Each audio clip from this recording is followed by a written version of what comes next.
महिला सशक्तिकरण मिशन शक्ति के तहत महिलाओं को किया गया जागरूक। आप देख रहे हैं द सूर्य समाचार। रिपोर्टर सूर्य प्रकाश के साथ ग्राउंड जीरो से यह खास रिपोर्ट। जौनपुर थाना मछली शहर अंतर्गत ग्राम सहिजपुर में महिलाओं एवं बालिकाओं की सुरक्षा, सम्मान एवं स्वावलंबन के लिए मिशन शक्ति का कार्यक्रम का आयोजन किया गया, जिसमें मछली शहर पुलिस और Uttar Pradesh democratic youth front स्थानीय सामाजिक कार्यकर्ता सिकंदर बहादुर मौर्य के प्रयासों से यह कार्यक्रम किया गया। इस दौरान बालिकाओं को आत्मरक्षा के गुर बताए गए। सहिजपुर में कार्यक्रम आयोजित कर महिलाओं व युवतियों को जागरूक किया गया। इस दौरान महिलाओं और बच्चियों को बताया गया कि वे असामाजिक तत्वों से कैसे मुकाबला करें, राह चलते छेड़खानी, अभद्रता, अश्लील प्रदर्शन, अभद्र टिप्पणियों आदि करने वालों से कैसे बचें और 1090, 1930, 1098, 112, 1,76,181,102,108 आदि आपातकालीन नंबरों पर फोन करने की भी जानकारी दी गई। कार्यक्रम के दौरान महिला आरक्षी दीक्षा सिंह ने बालिकाओं व ग्रामीण महिलाओं व बच्चियों को मिशन शक्ति अभियान के बारे में जानकारी देते हुए सुरक्षा एवं आत्मनिर्भरता के लिए बनाए गए कानून एवं नियमों के बारे में जानकारी दी। वहीं महिला आरक्षी मोनी मौर्य, हेड कांस्टेबल परमहंस, स्वयं सहायता समूह के बीएमएम इंद्रजीत पाल, श्याम कुमार, डॉक्टर हेमंत कुमार यादव, सौहार्द फेलो राज बहादुर, आनंद देव, प्रकाश चंद्र ने कन्या सुमंगला योजना, निराश्रित महिला पेंशन योजना, वृद्धा पेंशन योजना, मातृत्व वंदना योजना आदि के बारे में जानकारी देकर जागरूक किया। महिला आरक्षी दीक्षा सिंह, मोनी मौर्य ने मौजूद महिलाओं को हेल्पलाइन नंबरों के बारे में जानकारी दिया। आरक्षी दीक्षा सिंह ने बताया कि यदि किसी प्रकार की समस्या होती है या कहीं आने जाने पर कोई परेशान करता है तो हेल्पलाइन नंबर पर फोन कर सहायता प्राप्त की जाएगी। और इस कार्यक्रम का आयोजन सौहार्द फेलो सिकंदर बहादुर मौर्य के प्रयास और स्थानीय पुलिस के सहयोग तथा ग्रामीणों के प्रतिभागिता से संपन्न हुआ। इस अवसर पर जितेंद्र, जिलाजित, लाल बहादुर उपाध्याय, संतोष, महेंद्र, प्रकाश, सतीश, धर्मेंद्र, मुन्ना लाल, इंदु मौर्य, उमा, सुशीला, सावित्री, उर्मिला, संगीता, पुष्पा, गीता तिवारी, ललिता, अर्चना, विद्या, सरिता, प्रेमा, तारा, अनारा एवं समस्त पत्रकार बंधु भी उपस्थित रहे। जन्म पे 2,000 रुपए उसको फ्री मिलता है, निःशुल्क। दूसरा है 1 साल का जो टीकाकरण होता है बच्चियों का, बच्ची या बच्चे का, उसको 1,000 रुपए टीकाकरण के रूप में दिया जाता है। ये आपका अधिकार है, इसको सुनिए ध्यान से। जब हमारी बेटी कक्षा 1 में प्रवेश करती है तो उसके लिए 2,000 रुपए, कक्षा 6 में 2,000 रुपए, कक्षा 9 में 3,000 रुपए और कक्षा 10 और 12 या स्नातक बीए में उसके लिए 5,000 रुपए उसको वजीफा के रूप में मिलता है। दूसरी चीज, जैसे हमारे गांव में कुछ महिलाएं ऐसी होती है जिनकी आर्थिक स्थिति अच्छी नहीं होती है, वो सोचती है उनके 7-8 बेटियां हो गई, तो सोचती है हमारी बेटी कैसे ब्याह होगा, क्या करेंगे, हमारी बेटी तो हमारे लिए बोझ बन गई है। ऐसा नहीं है माँ, अगर हमारे लिए बेटियां बोझ हो जाएंगी तो हमसे संसार है और संसार से हम नहीं है, लेकिन हमसे संसार है। और इसलिए अपनी बेटियों को अच्छा पढ़ाइए, अच्छा उनको संस्कार दीजिए, आगे बढ़ाइए। और दूसरी चीज, जो महिलाएं सोचती है कि मेरे पास 5 बेटी हैं, उनकी शादी करने के लिए तो मेरे यहाँ के प्रधानमंत्री और माननीय मुख्यमंत्री योगी आदित्यनाथ जी द्वारा सामूहिक विवाह का एक योजना रखी गई है, जिसमें साल में 1 बार होता है उनका शादी समारोह का।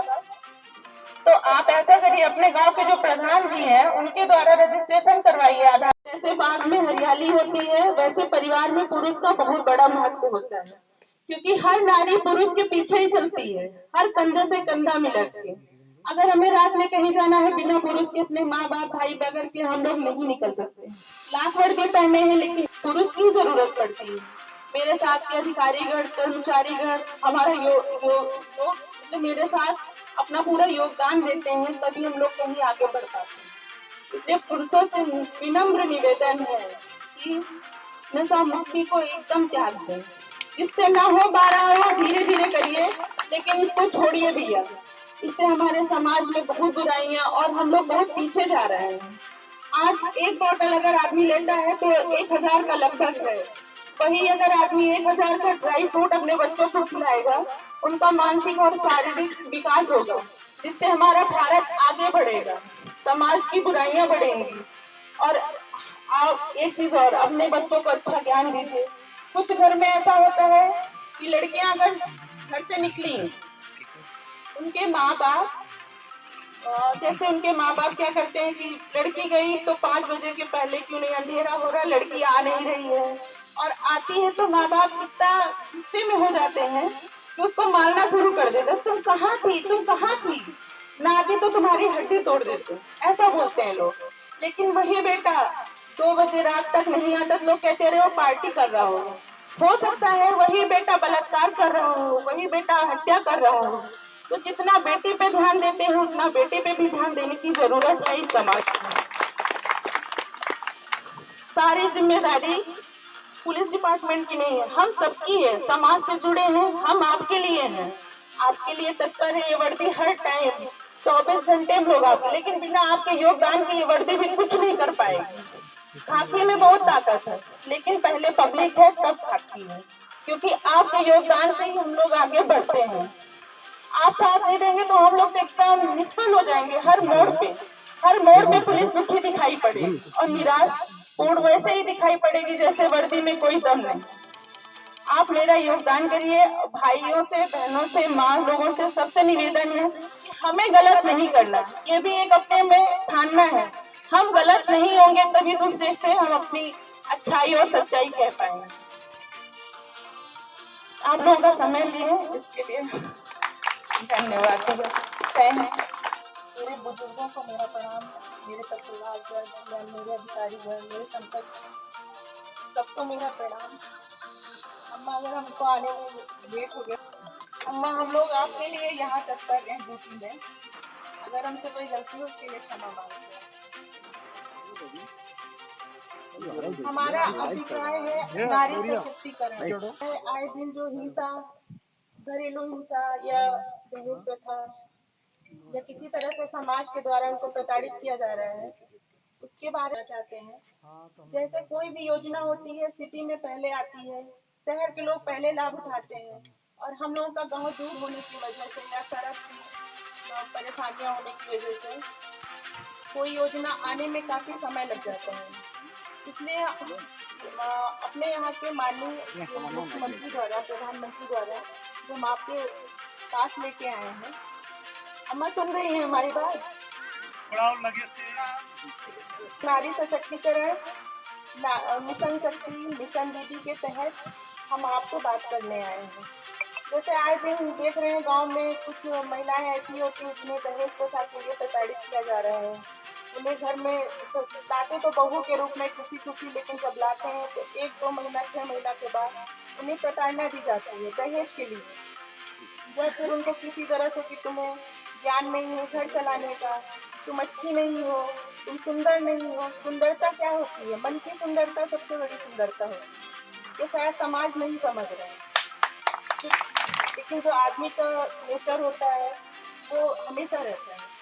इसलिए हम कहना चाहते हैं कि जो भी माँ बहनों के साथ दहेज उत्पीड़न या पारिवारिक उत्पीड़न या समाज का उत्पीड़न किसी तरह से हो रहा है, तो वो हमको अपनी बातें शेयर कर सकती हैं। हम आपकी बेटी जैसे हैं, आपके लिए ही समाज में हमें ये वर्दी मिली है कि हम आपके बीच जाएं और आपको समझा सकें, आपकी प्रॉब्लम हम सॉल्व कर सकें। तो जैसे कंप्लेन करना है तो कैसे हमें कोई कंप्लेन करना है, हमारी बात कोई सुन नहीं रहा, मेरे घर वाले भी नहीं सुन रहे हैं, तो आपके लिए कुछ टोल फ्री नंबर माननीय योगी आदित्यनाथ जी द्वारा बताए गए हैं। जैसे 1090 है, 112 के बारे में तो आप जानती होंगी ना, जानती है ना? जैसे 112 है कि आपको कोई मुसीबत में आप कॉल करती हैं तो आपके सामने तत्काल में आ जाती है। वैसे ही 1090 माता जी 1090 का उपयोग ये होता है, जैसे कि कोई गांव घर में कोई दबंग टाइप का आदमी है, आप उसकी कंप्लेन करना चाहती हो और अंदर से डर भी रही हो कि अगर इसकी कंप्लेन करेंगे तो हो सकता है ये हमको बाद में परेशान करें, तो इसके लिए 1090 बनाया गया है, 1090। जब आप इसमें कंप्लेन करेंगी तो आपकी गोपनीयता भंग नहीं होगी, आपकी प्राइवेसी बनी रहेगी, आपका नाम, पता, जगह का नाम सब इसमें मतलब गोपनीय रखा जाएगा। बाकी आप जो कंप्लेन करेंगी वो जिसमें 112 जैसी कार्रवाई होती है वैसे उसमें भी है।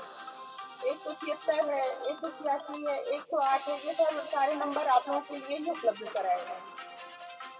और अम्मा अगर जैसे आप लोगों को कोई बात हमसे कहनी है तो कह सकती है, जैसे आप लोगों को वृद्धा पेंशन नहीं मिलता हो, विधवा पेंशन ना मिलता हो, हेलो जिसको ना मिलता हो वो हमसे बता सकता है। हेलो। हाँ और हमें अपराध सहने की जरूरत नहीं है, न हमें अपराध करना है और न सहना है, क्योंकि अपराध सहना अपराध करने से भी ज्यादा खतरनाक है। आप जैसे जा रही हैं, कोई आपकी बेटी कहीं पढ़ने जा रही है, कोई एक दिन सीटाकसी करेगा, हम नीचे सर करके चले जाएंगे, तो वो दूसरे दिन फिर वही काम करेंगे। हम क्यों ना अपना सर उठा के उसको जवाब दें, हम क्यों ना अपने अपराध को अपने साथ होने से बचाएं।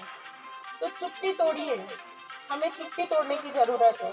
यदि हम अपनी चुप्पी तोड़ेंगे तो हम समाज से मुकाबला कर सकते हैं। जब हम अपनी बातें किसी से नहीं कहेंगे तो हमारे साथ आए दिन अपराध होते रहेंगे। इसलिए अपराध को खत्म करना है, हर नारी को अपने आप को सशक्त बनाना है। इसीलिए ये प्रोग्राम रखा गया है, नारी सशक्तिकरण। आप अपने अधिकार को जानिए। घूंघट वो अच्छा लगता है जिसमें हमारे साथ अपराध ना हो, और हम उसके लिए घूंघट करेंगे जो मेरा सम्मान करे। हम उसके लिए घूंघट क्यों करें जो हमें बेइज्जत करे। वो घूंघट से क्या मतलब जो आए दिन हमें बेइज्जत सहना पड़े, प्रताड़ना सहना पड़े। हम घूंघट उसी के लिए करेंगे जो हमें सामाजिक तौर पे हमें सम्मान देगा, मेरा अपमान नहीं करेगा और मेरी भावनाओं को समझेगा। क्योंकि नारी से ही संसार है, नारी से ही भगवान है। नारी भगवान स्वरूपा है, इसकी इज्जत करिए। पुरुषों के लिए हो या औरत के लिए, समाज सबके लिए बराबर अधिकार देता है। लेकिन हर पुरुष औरत से ही जन्मा है, इसलिए औरत का सम्मान करें। और जैसे हमारे गांव से कुछ लड़कियां जाती हैं बाहर पढ़ने के लिए, शहर के लिए, जैसे साधन जाती हैं, उनको ये ज्ञान नहीं है कि उनको किस साधन में बैठना है। कोई भी परिचित आदमी देखती है, भैया हमें बैठा लीजिए, मैं गांव जाना है। ऐसा नहीं होना चाहिए, क्योंकि आज का युग कलयुग है। इस कलयुग में कौन कैसा रावण बैठा है कोई नहीं जानता है। इसलिए हमें अपनी आबरू को सेफ रखते हुए जब किसी साधन में हम बैठेंगे, पहले उसका गाड़ी नंबर, उसके बारे में जानकारी लेंगे। और गाड़ी नंबर, आजकल तो सेल फोन सबके पास हो गए हैं। गाड़ी नंबर लेने के बाद उसका फोटो खींच के अपने घर वालों को सेंड करो। सेंड करने के बाद कि हाँ माँ, मैं इस गाड़ी में बैठी हूँ, यहाँ हूँ, फलाने जगह पे हूँ, आप हमारा लोकेशन दीजिए। यदि मेरे साथ वाकई भगवान के द्वारा कोई घटना घटा दी गई हो तो उसका हम लोग आसानी से पता कर सकते हैं।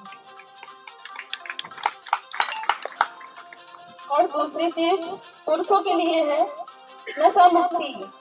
यदि पुरुष मैम, आज जो मछली शहर थाना अंतर्गत सहिजतपुर ग्राम सभा में आज सशक्तिकरण जागरूकता चलाई गई, इस पर दो शब्द बताइए। जय हिंद प्यारे जवान। जैसे कोई भी योजना शहर में आ जाती है, गांव तक नहीं पहुंच पाती है। इसके लिए हम लोगों को माननीय योगी आदित्यनाथ जी द्वारा काफ़ी योजनाएं ऐसी बताई गई हैं कि हमें जन जन की सुनवाई करनी है, गांव गांव जाके उनको जागरूक करना है। जैसे जो आज की डेट में जो औरतों के साथ अपराध हो रहे हैं, उनको जागरूक करना है कि आप क्या करेंगे जो आपके साथ अपराध नहीं है। जैसे कि बहुत औरतें हैं टोल फ्री नंबर नहीं जानती हैं, तो किसमें कॉल करेंगे तो हमें पुलिस की सिक्योरिटी मिलेगी। जैसे औरतों के साथ हिंसा हो रही है और सामने वाला दबंग है, वो अपनी कंप्लेन नहीं कर पा रहे हैं, उसके लिए 1090 टोल फ्री नंबर बताया गया है। इसमें जब वो कॉल करेंगे उनकी प्राइवेसी लीक नहीं होगी। बाकी प्रक्रिया वैसी होती है जैसे 112 में होती है, बस उनका नाम पता गोपनीय रखा जाता है। और जैसे महिलाओं के साथ जो उत्पीड़न किया जा रहा है वो किसके द्वारा किया जा रहा है? ये तो समाज के द्वारा होता है। कोई भी उत्पीड़न महिलाओं के साथ या तो घरेलू होगा या तो सामाजिक होगा। और ऐसा माना जाता है कि औरतें अबला होती हैं, क्योंकि पुरुष प्रधान देश में अगर इस तरह से महिलाओं को प्रताड़ित किया जाएगा तो महिलाएं रहेंगी कैसे। जब आप मेरे कंधे से कंधा मिला के नहीं चलेंगे तो हम लोग कैसे जीवन यापन करेंगे। हमें आप लोगों का सहयोग चाहिए। आप लोगों के द्वारा दिया गया सम्मान हम लोगों के लिए बहुत बड़ा सम्मान है। मैम, जैसे मछली शहर थाना और अन्य थानों पे जी जी। आप देख रही हैं कभी छोटे छोटे गांव में वाद विवाद हो जाता है तो छेड़छाड़ का मामला पहले लेके आती है, इस पर आप क्या कहना चाहेंगे? इसके ऊपर हम ये कहना चाहते हैं, जैसे कोई भी लड़की कहीं भी जाती है, उन्हें जानकारी नहीं, उनको मन, जैसे लड़कियां कम उम्र की होती हैं तो उन्हें नहीं समझ में आता है 7 से शायद 15 साल तक हम यही कहेंगे कि लड़कियां समझ नहीं पाती क्या ऊंचा है क्या नीचा है, वो कदम उठा लेती हैं। उन्हें कोई बहका देता है या फिर कहीं गली में जा रही हैं, उनको समझ में नहीं आ रहा है, बस हमें यहाँ घूमना नहीं, है। मैं कह रहा हूँ जैसे कभी डांड-मेड़ का मामला हुआ, छोटा-मोटा घर अगल-बगल से होता है, तो उसमें भी छेड़-छाड़ का मामला आ जाता है इस पर। इस पर ये टिप्पणी करेंगे कि कुछ तो घटनाएं जैसे औरतों के साथ वाकई होती हैं और कुछ तो लोग आज अपनी लड़ाई निकालने के लिए लोग ऐसा छेड़खानी या बलात्कार जैसा मुकदमा लगा देते हैं। लेकिन जो नाबालिग लड़कियां उनके साथ वाकई ऐसा होता है। जैसे अब हम लोग समझदार हैं, ऐसा तो हम मानते हैं कि जो बालिग हो चुकी हैं उन्हें अपना अच्छा बुरा सब कुछ समझ में आता है। लेकिन और मैम जैसे मार्केट है और जी जी पढ़ने भी जाती हैं, कॉलेज, स्कूल हर जगह जाती हैं। वहाँ कुछ तो ऐसे लड़कियाँ मोबाइल लिए रहती हैं जिसका दुरुपयोग भी करती हैं। जी भैया, समाज में देखिए जब हम समाज से जुड़े हैं तो अच्छा बुरा सब कुछ होता है। कुछ लड़कियां अपने माँ बाप का नाम रोशन करती हैं और कुछ अपने माँ बाप के अस्तित्व को नहीं समझती हैं कि हम उनकी आबरू को तार तार कर देती हैं और घर से चली जाती है किसी लड़के के बहकाने पे। तो हमें लगता है कि ये बहुत ही शर्मसार होता है, नहीं करना चाहिए। और कुछ ऐसे भी ग्रामवासी हैं, थाने से निकलते हैं तो कहते हैं कि सुनवाई नहीं होती। ऐसा भैया यही देखिए महिला जिसको आपने आज जो है शक्तिकरण के बारे में जो है जागरूक किया, यही महिला जो है कि कहती हैं कि भैया कोई सुनवाई नहीं होती, हम लोग आए दिन देखते हैं इस पर। देखिए भैया, कुछ तो होता है कि प्रशासन वहाँ मजबूर हो जाता है जहाँ असत्यता रहती है। जहाँ सत्यता है तो हम तो नहीं कह सकते हैं कि वहाँ आपका मुकदमा नहीं लिखा जाएगा, कि आपकी सुनवाई नहीं होगी। यदि कहीं मेरे उच्च अधिकारियों को या हम लोगों को कर्मचारियों को लगता है कि ये घटना असत्य है, तो हम उसमें भी कोई बेगुनाह और बेजुबान आदमी फंसता है या औरत फंसती है। इसलिए उसको हम जांच करके ही कोई कार्यक्रम आगे बढ़ा पाएंगे। कोई भी कार्रवाई करने से पहले हमें जांच करना पड़ता है। जैसे कि क्या करना चाहिए, ये जागरूक नहीं किया गया है, इस विषय पे ध्यान नहीं दिया गया। जैसे घर से बच्चियाँ मोबाइल लेके निकलती हैं, कब आ रही हैं, कब जा रही हैं, और रोड पे जाएँ, सीधा स्कूल जाएँ, किसी लड़के के साथ ना घूमें। कोई घटना घट जाती है, फिर आप लोग कार्रवाई नहीं करते, ये भी आप बात सुनने को आता है। भैया देखिए, जितनी जिम्मेदारी प्रशासन की है या हम लोगों की है, उतनी समाज की भी है। हमारी बेटी अगर घर से मुंह बांध के मोबाइल लेके निकल रही है, उसके लिए माँ बाप को ध्यान देना चाहिए कि मेरी बेटी क्या कोई गलत कदम तो नहीं उठा रही है। इसके बारे में वो जब विचार विमर्श करेंगे तो पुलिस ऑटोमेटिक उनके साथ जुड़ेगी। यदि घटना घटने के बाद तो वो तो हर प्रशासन कार्रवाई करता है, तब तो उसका कोई रिजल्ट भी नहीं मिलता है। मैडम 1 मिनट मैं पूछना चाहता हूँ कि पुलिस और पब्लिक जो होती है, उसकी बीच की दूरियाँ कैसे कम हो सकती हैं? आप प्लीज़ बताइए। इसके लिए ये होता है भैया, जैसे शासन प्रशासन हम लोग जैसे आए हैं, अपना 2 जनपद छोड़ के आए हैं, हुँ, हुँ।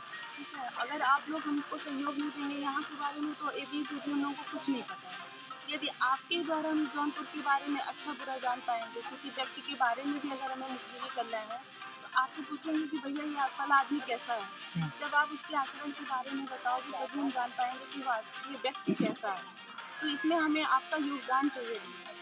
आपका प्रेम चाहिए और आपका सम्मान चाहिए। आप सम्मान से हमें अगर मैडम बोलेंगे तो हम भी आपको गले लगा के बोलेंगे मेरा भाई। मैडम एक सवाल मेरा और है। आज ज़्यादातर गांव के लोग पुलिस को देखकर बहुत डरते हैं, उनके अंदर बहुत डर सा बना रहता है, अपनी बात को भी बताने में वो मतलब संकोच करते हैं। ये डर कैसे खत्म होगा? ज़्यादातर पुलिस का नाम अगर सामने आता है, कोई भी सामने आकर खड़ा नहीं होता है। कोई भी मामला हो, कोई भी घटना हो, उस घटना को 4 लोग देखते हैं, मगर जैसे ही पुलिस की बात आती है, वहाँ से लोग हट जाते हैं। जैसे भैया कोई एक्सीडेंट होता है, लोग सोचते हैं कि हम उसको बता देंगे तो पुलिस हमें पकड़ लेगी या वो आदमी तड़प रहा अपनी जान की एक घड़ी पल पल के लिए मोहताज है कि हम मर जाएंगे, लेकिन सामने वाला उसको उठाता नहीं पुलिस के डर से, तो ये गलत है। पुलिस इसलिए ले जाती है कि भाई घटना देखी हो कि कब हुई है क्या, भाई पूछताछ तो प्रशासन करेगा ही। इससे कोई घबराने की बात नहीं है। अगर हमारे सामने कोई घटना हो रही है तो उसे हमें जम के विरोध करना चाहिए। अगर मेरे सामने किसी को कोई मार रहा है और उसका विरोध नहीं कर रहे तो इसका मतलब आप गलत हो। जितनी जिम्मेदारी बता रहे हैं, जितना प्रशासन की जिम्मेदारी उतनी समाज की भी जिम्मेदारी है। हम वीडियो बनाते हैं लेकिन किसी की हेल्प नहीं करते। कोई औरत चल रही है उसका हम वीडियो बनाएंगे, पुलिस कितनी देर में आएगी? हर घर पुलिस नहीं है। पुलिस हमारे आपके गांव से कम 10 किलोमीटर या 12 किलोमीटर दूर थाना है, उसको आने में भी तो समय लगेगा। इसके लिए हमें पहले हम अपने आप को पुलिस समझे, पहले हम अपने आप को सेटिस्फाई करें कि ये घटना हम रोक सकते हैं। इसमें हमारा और आपका दोनों का बराबर मैडम योगदान। जो डर है वो डर कैसे खत्म होगा? जैसे लोग जो डरते हैं ताकि वो डरे ना, जैसे अपने गार्जियन से अपनी बातों को बताते जैसे हैं प्रशासन में बेझिझक। भी कुछ है। अब जैसे देखिए, राम और रावण हर जगह है, तो जैसे पुलिस में भी कुछ अच्छे बुरे लोग हर जगह हैं, क्योंकि वो अपने संस्कार से ही आते हैं, किसी को संस्कार देना नहीं पड़ता। अगर मेरे माँ बाप ने हमें अच्छे संस्कार दिए तो हम आपको प्रणाम करेंगे, नहीं अच्छा देंगे तो नहीं करेंगे। और अगर पब्लिक कोई हमारे पास आती है तो पहली चीज तो अगर उससे हम चिल्ला के बात करेंगे तो हमें अपनी बात कोई भी नहीं बताएगा, वो डर जाएगा कि भैया पुलिस से क्या बोले, ये तो पहले ही चिल्ला रही है। उसे अपने भाई बहन जैसे अगर हम उससे बात करेंगे कि भैया क्या प्रॉब्लम है, हम तुम्हारी बहन जैसे हैं, पुलिस ना समझे हम तुम्हारी बहन जैसे हैं, बताओ हमें आपकी तकलीफ क्या है, तब हो सकता है कि वो अपनी हमें सारी बात बताए। क्योंकि चाहे डॉक्टर हो चाहे पुलिस, अगर आदमी कहीं जाता है, डॉक्टर भी चिल्ला के बोल देगा तो आदमी अपनी बीमारी नहीं बता पाएगा, और पुलिस अगर चिल्ला के बोल देगी तो लोग अपनी अपराध के बारे में घटना नहीं बता पाएंगे।